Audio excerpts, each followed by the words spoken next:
na siya ay ating pinapasalamatan, ibinabalik natin yung nararapat na papuri para sa ating Panginoon.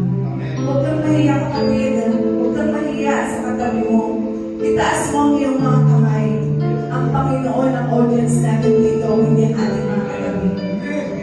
Maniwala ka na lahat ng problema mo ay kayang lutasin ng ating Panginoon. Huwag mong intindihin ang mga problemang iniwan mo sa iyong tahanan. Ang Diyos ang bahala dyan. Sa araw na ito, napunta ka dito para magpuri para sa ating Panginoon. Samahan niyo kami. Gamitin niyo ang nilalaman ng ating mga awitin na para lamang sa ating Panginoon. Karapat dapat na siya ay ating pasalamatan.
mananatili po kami, Panginoon, sa iyong presensya.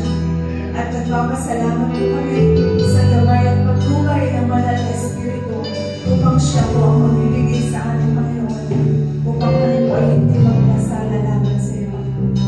Mananatili kami sa iyong presensya. Hallelujah, Jesus.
iyong bahay-sambahan upang patuloy ka po namin, kami po ay magkaisa na ikaw ay aming pasalamatan, mapapurihan, madakila at sambahin ang banal mong pangalan, Panginoon. Maraming salamat, Panginoon, dahil alam mo namin na hindi mo po kami pinapabayaan, hindi mo po kami pinagmumulang. Anumang sitwasyon ng aming mga buhay, hindi kami matatakot. Dahil alam namin, ikaw ang Diyos na buhay na aming pinaglilingkuran.